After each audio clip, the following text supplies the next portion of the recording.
Good morning. It's a new week, and in spite of the traffic, especially on this side of Lagos State, when I was coming to work this morning, I still have a smile on my face, and I'm happy because we're here to do Monday business on Business Morning right here on Channels Television. I'm Ini John Mekwa. Let's get right into it. Well, global oil prices fell more than $1 on Monday, backing off last week's gains as questions over China's economy outweighed OPEC Plus output cuts and a seventh straight drop in the number of oil and gas rigs operating in the United States.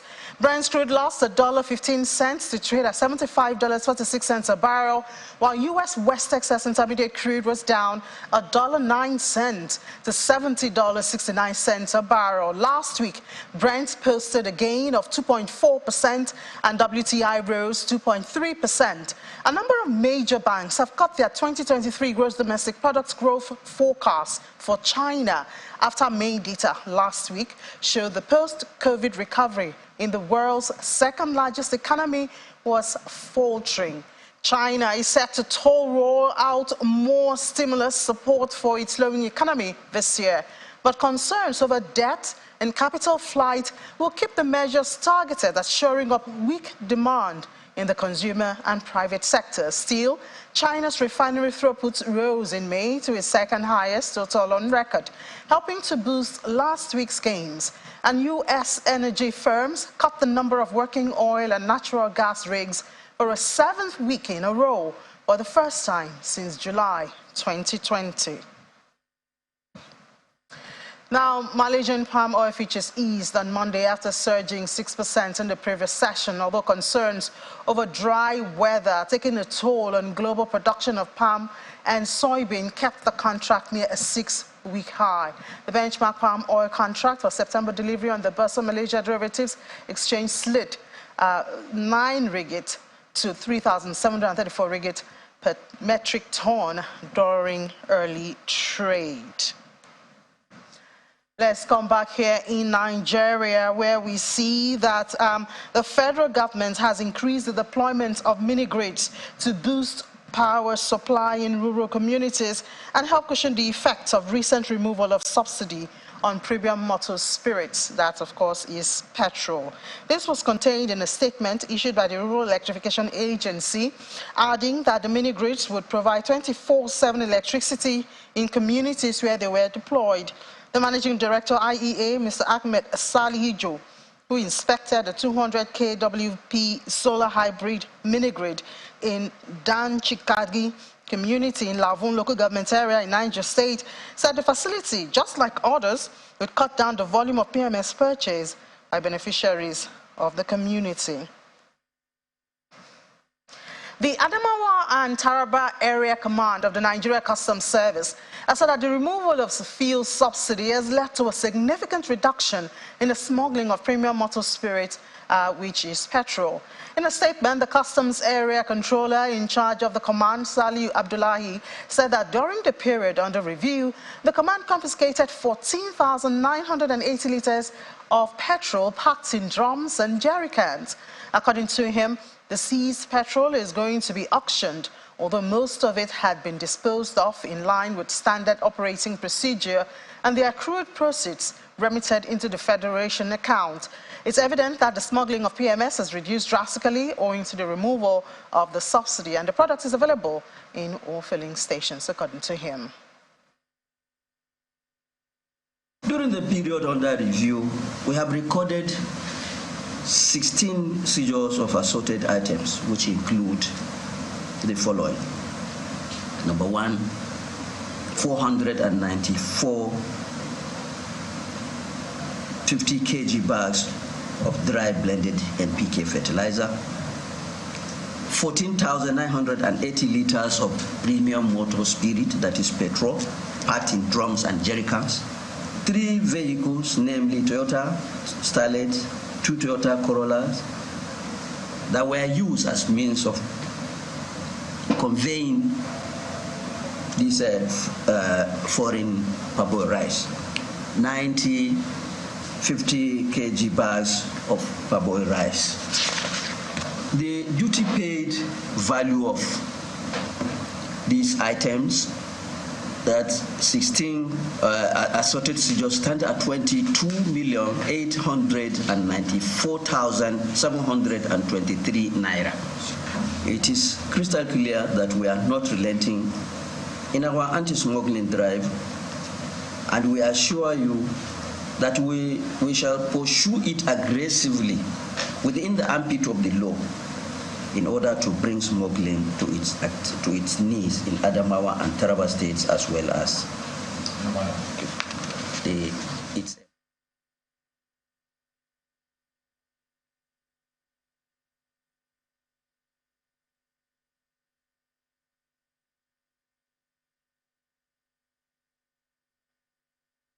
Yeah, welcome back, and let's get into that and a whole lot more. It seems a lot of conversations in the business sector or business arena these days in Nigeria is not very far away from that removal of subsidy and overspilling impact in different areas.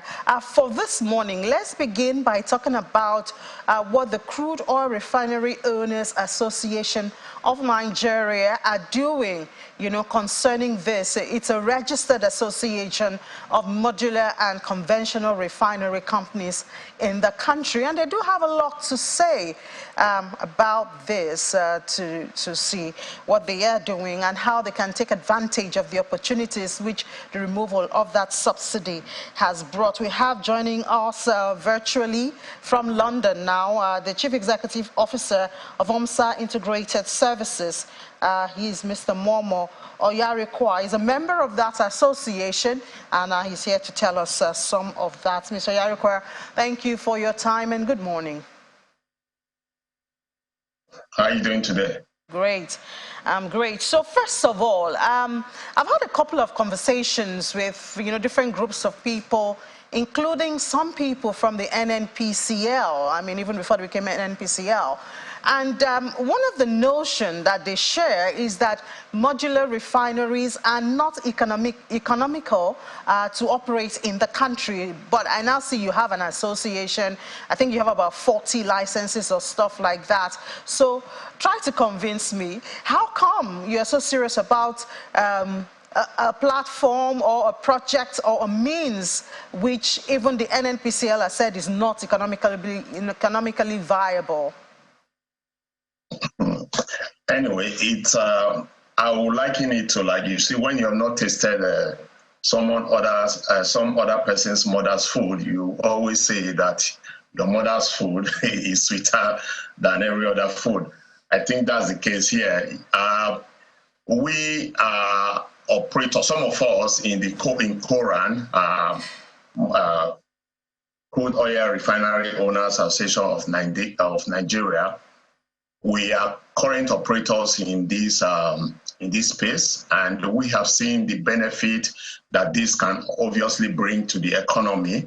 One of those benefits, like you have mentioned, subsidy, it's what, of course, we can actually close up. The first thing I need to say here is that what is the purpose of we actually exploring crude? The purpose of exploring crude anywhere in the world is to refine it. And what we are currently doing in Nigeria is we are exploring crude, and we are actually exporting that crude to other countries of the world to refine and bring back to us to sell. And what Modular Refinery does in this space is that they are located at wellhead. They are located where the feedstocks are. So they eliminate several costs. They eliminate the cost of even transporting crude oil abroad, the cost of bringing them back, the cost of even the middlemen that make profit out of selling these products. So what Nigeria could benefit by enabling modular refinery is that Nigeria will eliminate all of these costs and will make product cheaper. Today we are talking of subsidy. We're talking of the incremental value of PMS, which is what we call petrol.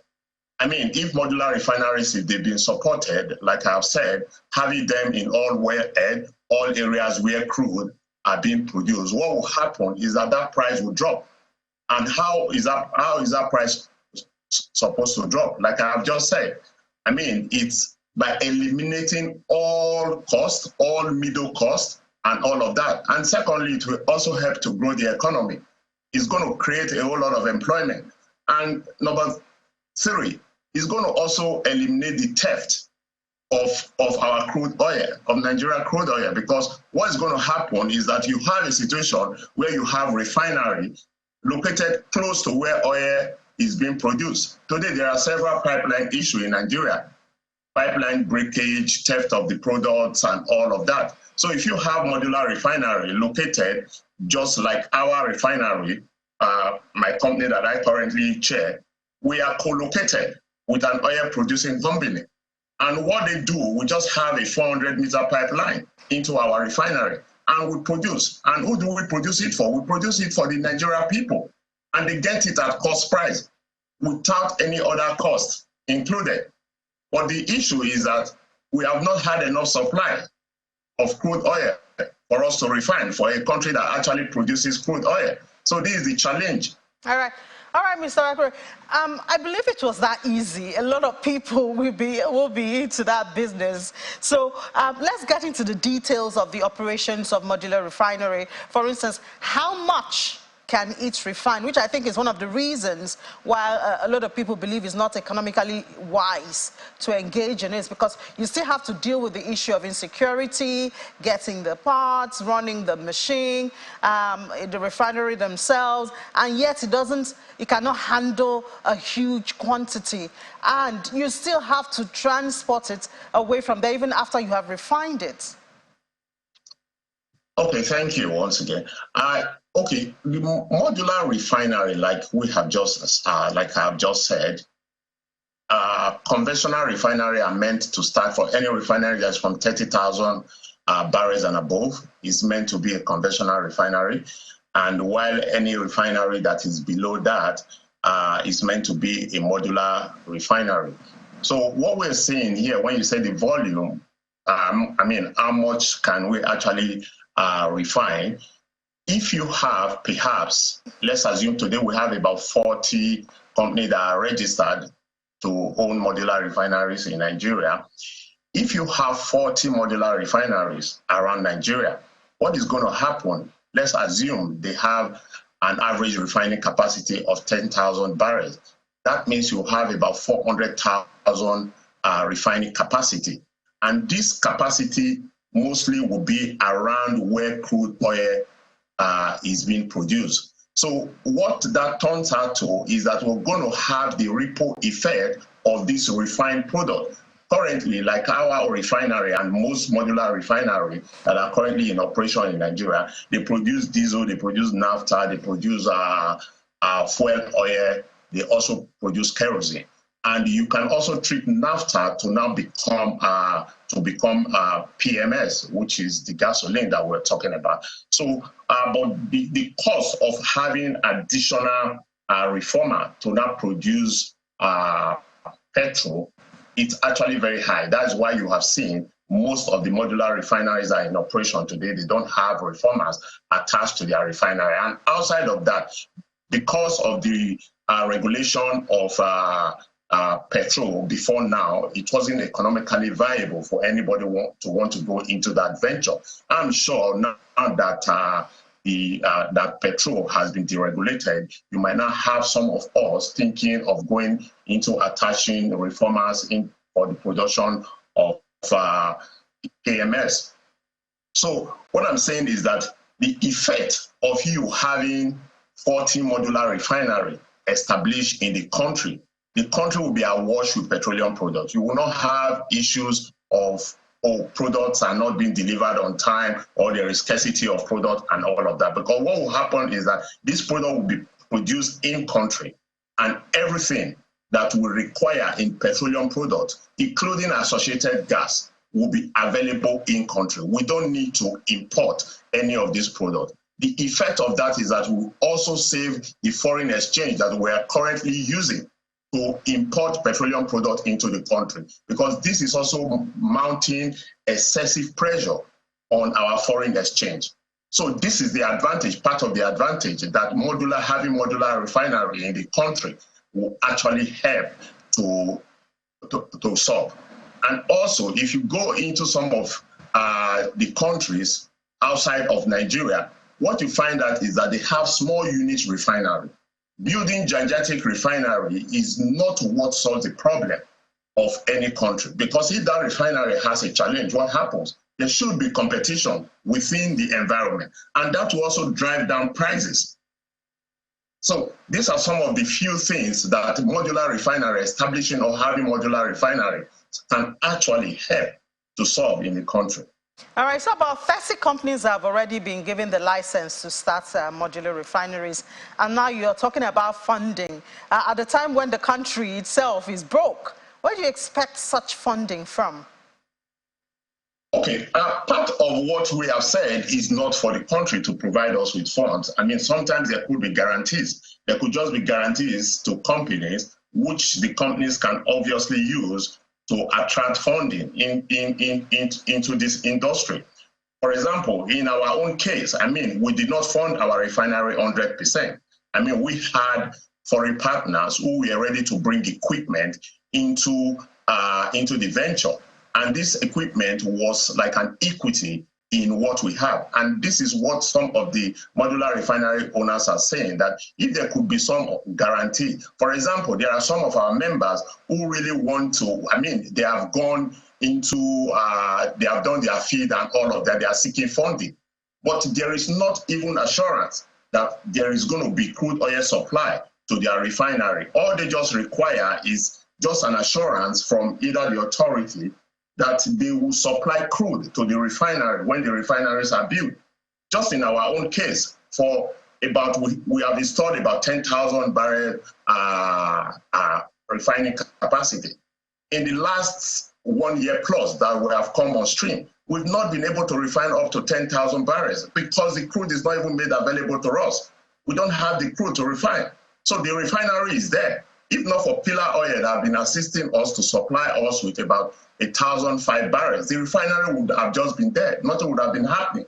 So but these licenses were given to you by the government, the regulator. Yes. So yes. At that point, wasn't it necessary to have like an agreement, knowing that you can only get the crude, which is your raw materials, from the government? Wasn't it necessary at that point to talk about how you were going to stay operational?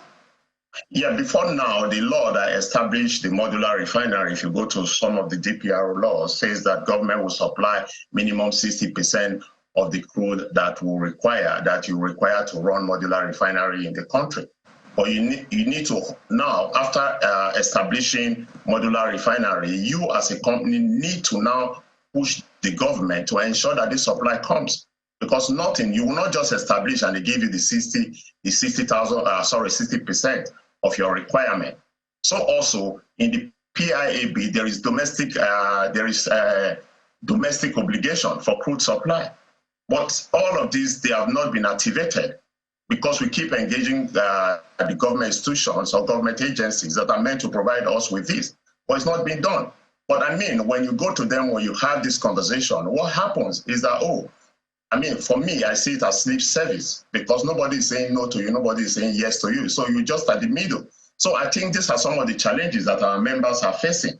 All right. They are afraid because they have seen some of us that have also installed this refinery and the activity is low. For example, Edo Refinery, for example, they currently have 1,000 barrel refinery installed. Just to have 1,000 barrel crude oil has been a challenge. Until recently, they have to engage a private producer of crude for them to be able to even start it. All right, Mr. Yakure, we need to go, but I just need for you to answer this very fast. How do you hope to compete with the giant Dangote, which is supposed to begin supplying refined oil next month? Please, briefly.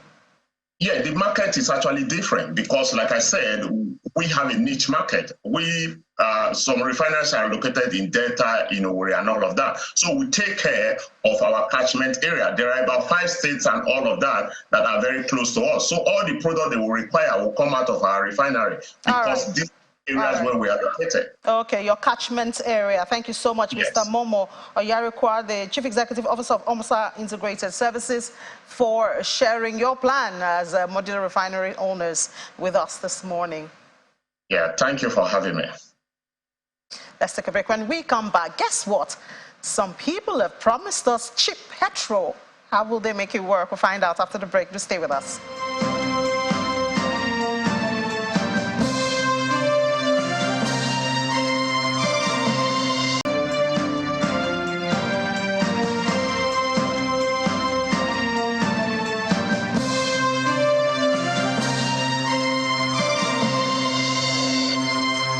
When I saw the story that independent marketers have promised to make petrol cheap and make it available, of course I was interested. It's not very easy when you buy petrol for about 500 naira for a litre and then stay in the traffic for hours, so who would not be interested? But let's find out how they hope to do this with Mr. Brian Amonu.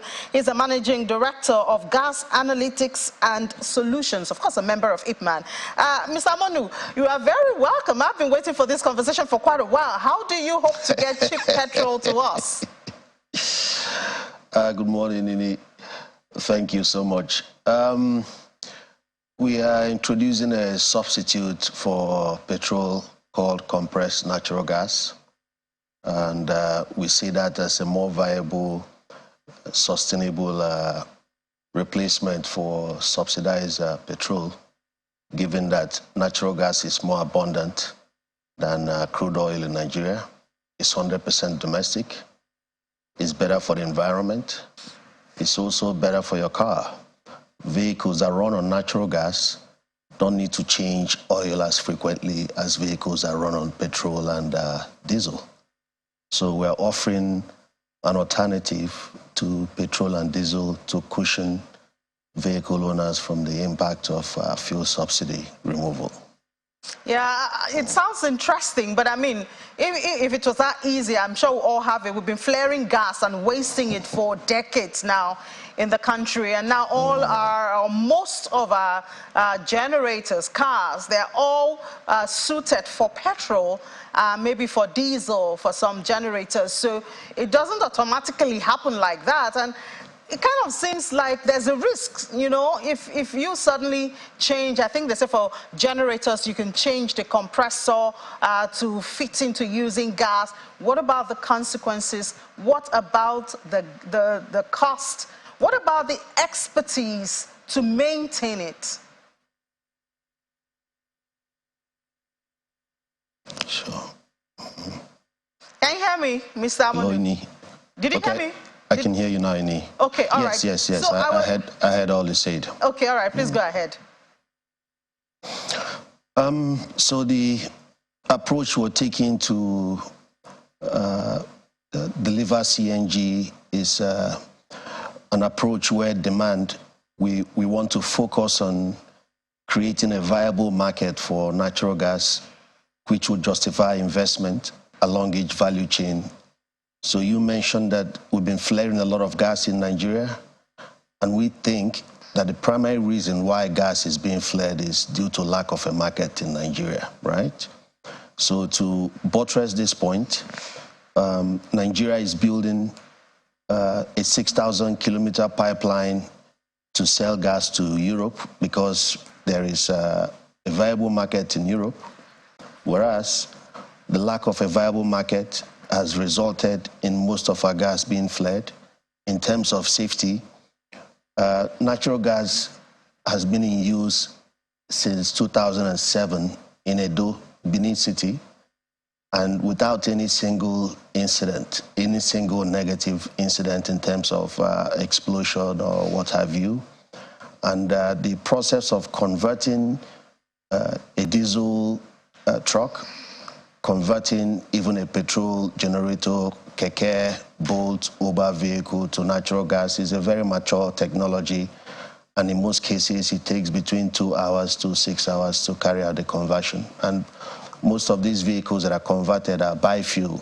So at the push of a button, you switch from petrol to gas. At the push of a button, you switch from gas to petrol. So this is a very mature technology, and almost every country that has subsidized fuel, removed fuel subsidy, in 100% of the cases, pushed their populace to natural gas as the most viable alternative. Okay, so I agree that this is a new thing in Nigeria. Where are the places? And we do know when things come up like this, the cost will be high. And then the consequences is that the gas now becomes even more expensive, especially because it's already had its own uses before these additional uses. What are your plans to make access to the conversion easy and even the gas itself? Sure. Good question, Ini. So we are focused on first creating a market for natural gas, and how we are going to do this. Before the end of the month, we're going to send out pre-qualification surveys, right? And through the Labor Congress, to the mass transit operators, to keke owners.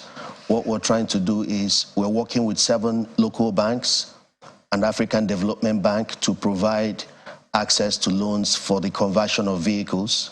So we want to send out these loans with the terms for the loans, right?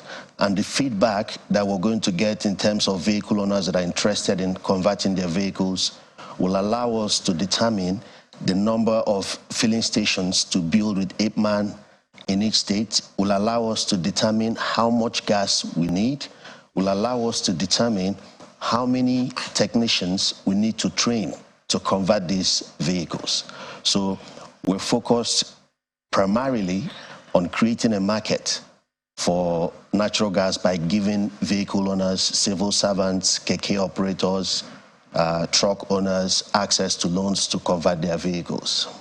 So it sounds like and we're going to start that activity before the end of the month. Okay, yeah. but it sounds like a long, not short term, because it's a whole country of maybe at least 200 million people, and the level of understanding and highlight education and enlightenment differs. What are your timelines, that you're keeping for this? Can people follow it up and say, okay, from this time to this time, this is available, I should hop on the bus and then I'll be at this side on this side? What are your timelines? What's a bigger plan? Sure, thank you, Ni. So again, natural gas, unlike LPG or petrol or diesel or kerosene, it's difficult to store. Natural gas contracts are usually long-term contracts, 15, 20, 25 years, and these are some of the reasons why natural gas is cheaper than every other fuel out there, right? So planning for natural gas project is critical, right? So before we can give definite timelines regarding the rollout of the infrastructure, which really takes its plug and play. The infrastructure rollout is not the problem, right? The entire infrastructure from a small flare gas processing facility to a small mini LNG to the dispenser can take 3 months, right? But it's the planning, right? It's the market creation that determines the rollout schedule of the infrastructure. So again, we are focused on first identifying those that are interested in taking these loans from us to convert their vehicles. Based on the number of responses we get, we can now plan, have concrete plans for rollout in it. So everything is driven by the number of vehicle owners that are able to access the loans that we're making available to them. So the infrastructure deployment, again, can take 3 to 4 months. It's all plug and play, right? The primary focus, which makes all this work, is we are working to provide loans. 200,000 naira for the keke owner to convert their vehicle, 340,000 naira for a 4-cylinder vehicle owner to convert, etc. So I'm glad you mentioned the amount, because that was part of what I was going to ask you. And the other thing would be, right. What would be the qualification? I'm sure nobody would just come and claim a keke or claim a car and say it's mine, and then you give the person the loan. How does it really work? What paperwork, and how long will the process take? Will you give it to me if I come to you in cash, or would it be just in converting the vehicle? That's how the loan comes in. And what's the repayment plan? Okay, Ini. So, as you're aware, you can easily get a loan of 200,000, even up to $1 million without collateral through your bank app today, right? But what we are trying to offer, it's we want to spread it out between 2 to 5 years, right?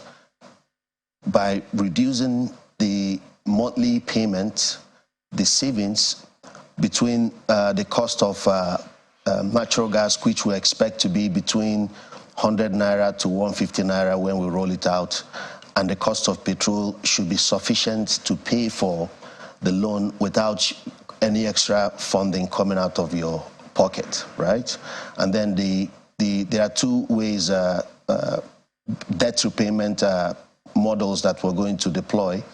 The first one is a direct deduction from BVN account owners. The second one is this is going to be mostly for commercial vehicles. We'll add 25 naira extra to the pump price. So each time the commercial vehicle buys gas from any of our affiliate stations, 25 naira additional charge will be applied, and that will go towards paying off the cost of conversion. So when we come to maintaining it, some of your members, IPMAN members, I believe will now have stations for refilling. Right. All right, but right. So right. Go ahead. Okay, so one of the advantage of the IPMAN platform is, the removal of fuel subsidy is far-reaching, right? And IPMAN has over 30,000 active and inactive stations across the country. So co-locating CNG dispensers on existing IPMAN station will result in the lowest capex and the most expedient deployment, right? And why this is important is the removal of fuel subsidy has also affected the availability of security personnel in responding to crime, right? Oftentimes, when you call police to respond to an incident, they tell you they don't have fuel, right? This was before the fuel subsidy removal. So we're also advocating for operational vehicles of security agencies be converted to CNG, and with IPMAN in every local government area, that platform is available to provide CNG not just to the general populace, but also to support security activities in the country. I'm afraid of what this would do to cooking gas. A lot of women will be worried. Actually, you'll be very glad to know we also have a product that we're going to be launching soon that has to do with cooking gas, right? So the gas you cook with is called LPG, liquefied petroleum gas, right? We're going to be unveiling a substitute using natural gas. So natural gas, whereas LPG, you pay between 600 to 700 naira a kg, with our natural gas, you'll be paying about 300 to 350 a kg. And the other advantage of natural gas for cooking is it's not explosive. So LPG is heavier than air. When it leaks, it pulls to the ground where it poses an explosive hazard, whereas your kid could leave your natural gas oven on by accident. You come there, you strike a match, nothing happens because natural gas is lighter than air. So we have good stuff coming here soon. All right, but I hope you're also preparing. You don't think everything would just go on easily, because just before you spoke to a member of the Modular Refineries, Crude Oil Refineries Association. They will be looking for how people would demand their products even more. We have the giant Dangote coming up, supposed to begin producing petrol by next month. So I'm sure you don't think these people will just watch and see you divert their customers to your CNG. Well, it's a big market. Nigeria has a really big market, and we've been preparing for this project for over 10 years now, right? And why we chose to pitch our camp with natural gas is, what your earlier guests failed to mention is that trying to get funding from Europe or US to build any crude oil refinery is impossible now, right? And also, one of the reasons why he's not getting crude oil for his modular refinery. So most oil and gas field owners borrow money in dollars to develop their fields, right? And as they're borrowing that money, the investor or lender is going to make you sign long-term contracts to supply someone in Europe or Asia with crude oil, get paid in dollars so you can pay your debt, right? Whereas modular refineries sell in Naira. So you borrow dollar to develop your field, you sell, that crude oil has long-term contract. Nigeria is not even producing enough crude oil to meet its OPEC quota, right? So funding crude oil is going to be a challenge. Natural gas, on the other hand, is an easier discussion. Converting vehicles to run on natural gas reduces emissions anywhere from 15 to 60%. And in the case of Nigeria, according to PwC report, that 800,000 of our trucks are 40 years old. Most of the vehicles in Nigeria are over 20 years old, which means their emissions profile is horrible. By converting those vehicles to natural gas, we get to enjoy cleaner air. We have a project that is easier for international foreign investors to support. So getting funding for crude oil in this climate is almost impossible, It's impossible. All right, great marketing line. We see the reality in a couple of months. Mr. Brian Amunu, the Managing Director of Gas Analytics and Solutions. Thank you for sharing your perspective with us this morning. Thank you so much, Thank you so much.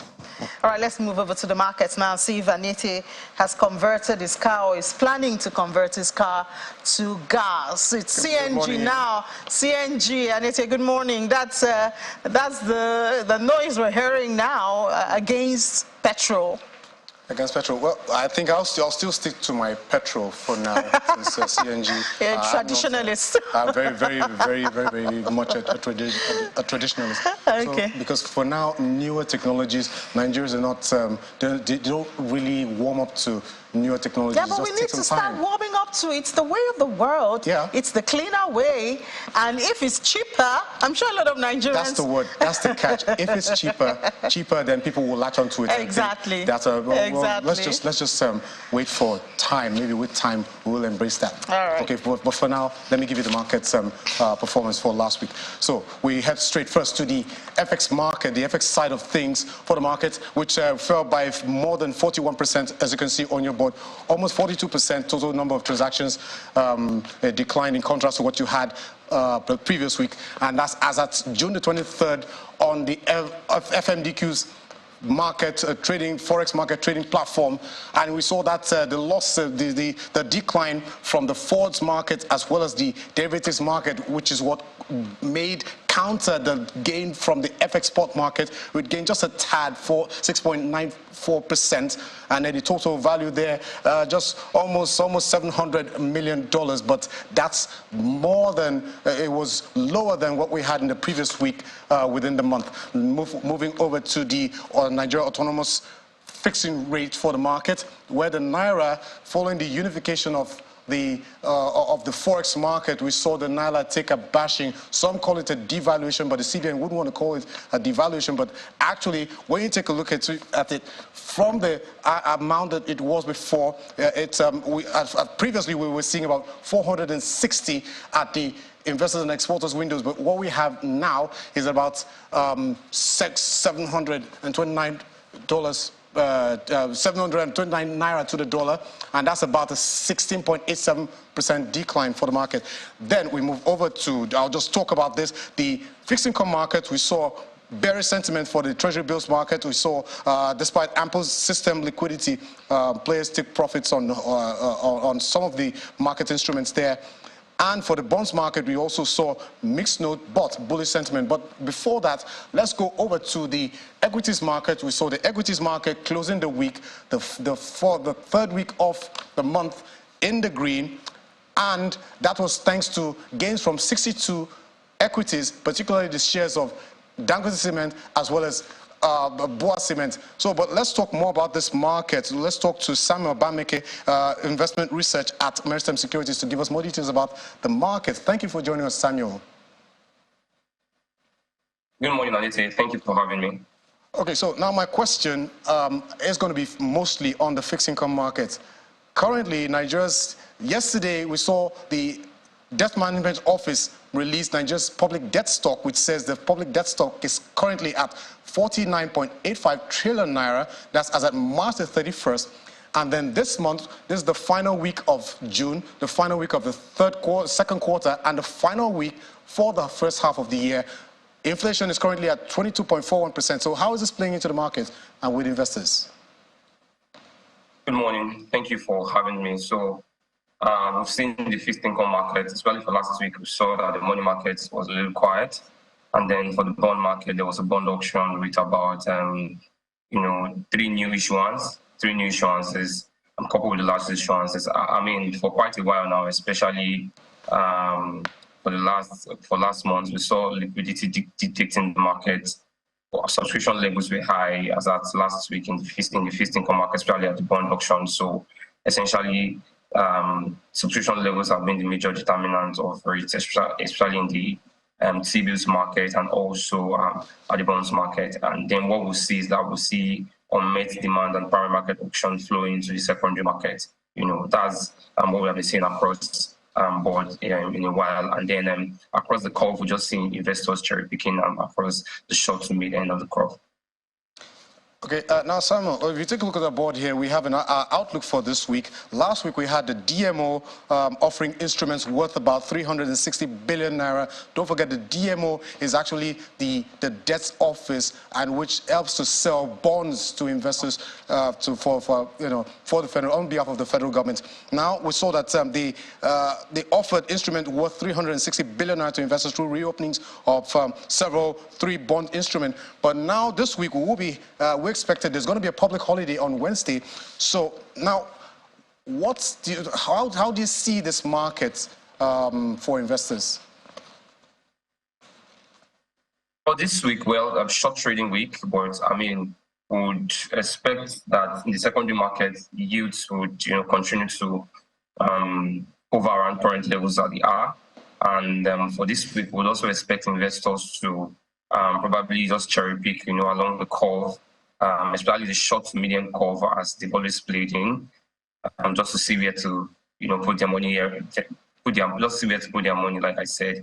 But I mean, going forward, liquidity would still be a major determinant in the market this week, especially coming in with the FAC allocation that we had last week. So we expect liquidity to still drive market direction for this week. Okay. Thank you. So, Samuel, so we leave it there, and then, of course, our eyes, like I'd always say, is always on the market. So that was Samuel Bameke, investment research at Maritime Securities. Now, back to the board. We'll take a look at the board here. Like I mentioned earlier, our market, the stock market, it was up in the green, and we saw positive performance across the sectoral counters, and of course, the gains from those 62 equities, the likes of Boa Cement, the likes of Dangote Cement, the industrial giants, they revved up the market, countering the last 2 trading sessions, which was a negative. So, this is the final week for the market and just 3 trading sessions. So, your guess is as good as mine. I don't know what my guess is. I don't want that red on your jacket to print itself on the market. Anita, thank you so much for that. Let's head over to London now. Seems like there's a bit of good news from London. We have Juliana, of course, joining us from our studio. Juliana, good morning. Well, we hear that Sainsbury's is investing about £15 million. That's about $19.1 million. And they're investing in cutting prices on basic items. This sounds like good news, but I don't know, how is this going to work?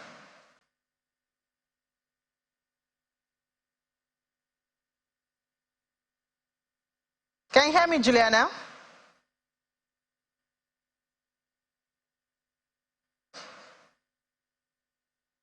Juliana, can you hear me?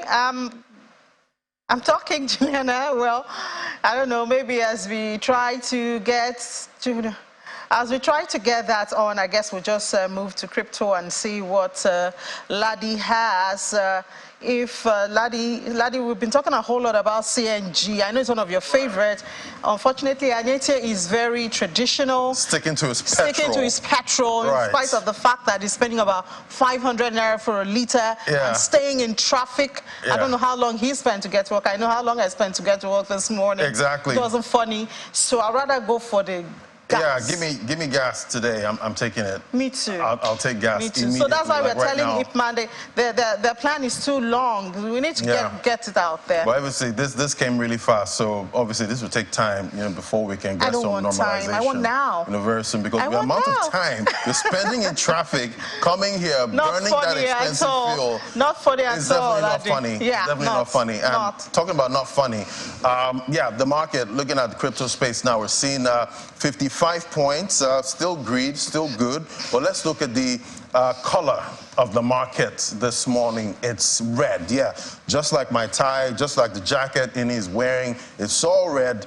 Starting the week, $1,800 for Ethereum. We see Bitcoin there, still good, holding above that 30,000 level, but it is really red. Let's look at the top cryptocurrencies we track now. We see Bitcoin there trading $30,439, down 1.34%. Ethereum down 1.38%. We see Cardano's biggest downer this morning. They're down 2.82%. So we're seeing sell-offs in the market, not connected to what we saw in Russia over the weekend, though. We're still seeing, risk on, still risk on sentiment right now. I don't know if we have Rume Ofi to bring us up to speed on what's going on. Hello, Rume. Good morning. Good morning, Laddie. Right. Bright and early, Rume, as usual. So we're seeing the market right now starting off the week red, but Bitcoin is still over 30,000. What are you expecting this week? Looks like geopolitics in Russia didn't impact the market pretty much.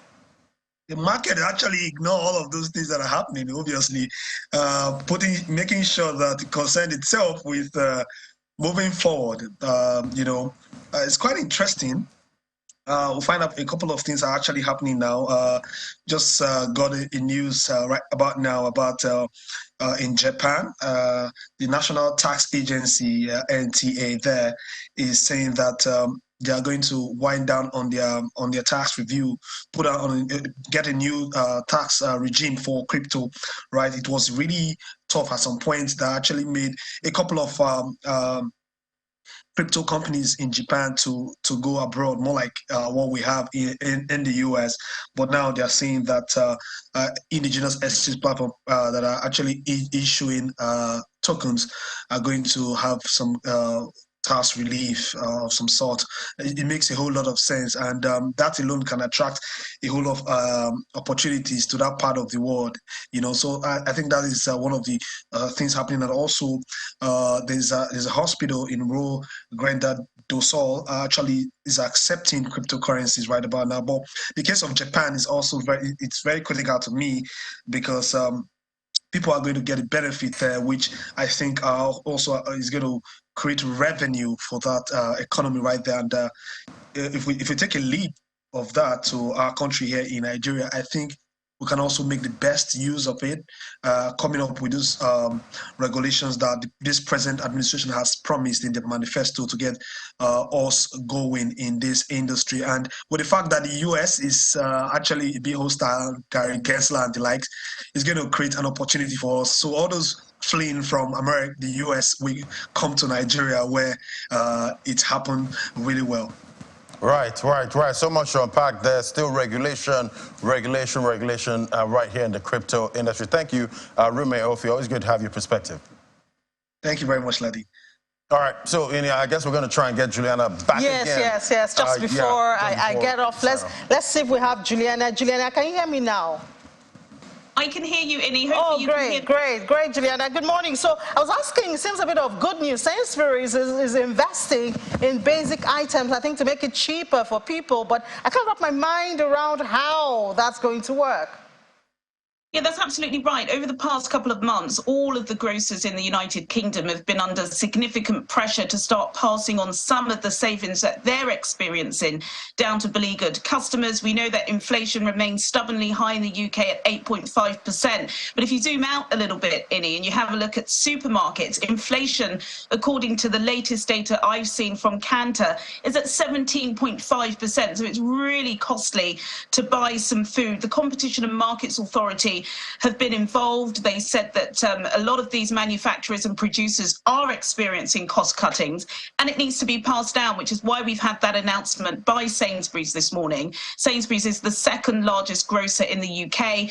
As you quite rightly said, they are going to be putting forward £15 million of cost cutting over the next few weeks. So customers in the UK, they'll start seeing reduction in the prices of chicken breasts, pasta, rice, honey, jam, all of those staple items that their families would like. And we've seen similar moves as well from the likes of Marks and Spencer, Asda and Morrison. So hopefully this will help with the ease of the cost of living in the UK. Yeah, sounds like good news, Juliana, and well, I'll say congratulations because I know you're going to benefit from that. But what else are we expecting this week? Any economic data, any announcements we're looking forward to? Yeah, absolutely right. I think this week, once again, the central bank, headed by Andrew Bailey, the Bank of England governor, they're going to be under the spotlight again. On Wednesday, we're going to be getting some data out of the mortgage sector, looking at mortgage approvals during the month of May. And that's going to be tough because, of course, we know that the industry and the sector has been battered over the past couple of months because of these successive rate rises. We've now seen interest rates rise in this country for 13 months in a row. Just last week, the Monetary Policy Committee hiked the rates up to 5%. This is having a knock-on effect on the mortgage sector because people are just paying so much more than they were this time last year. Some customers, some mortgage borrowers are paying up to £700 a month more, Innie. So it'll be interesting to see what data comes out on Wednesday. And then, of course, the governor is also going to be speaking in Europe about policy rate setting. So I think markets will certainly be moved following those sentiments. Yeah, sure. We'll look out for all of that, especially, of course, when it has to do with that interest rate and all of that. But thank you so much, Juliana, for that. We'll talk to you again at 1:30. Talk to you then. Thanks, Innie. Yeah. All right, so that's it on the program today. Thank you so much for being a part of it. Do remember that at 1:30, you have Ladi Williams back here to give you update from the world of business. But you can always watch Business Morning, Business Incorporated, Capital Market anytime on YouTube. It's always there for you, as long as you have some data. Well, my day started hectic, but I'm glad that I made it here. And I'm glad that we had a good time together. We'll do it again tomorrow. Bye-bye.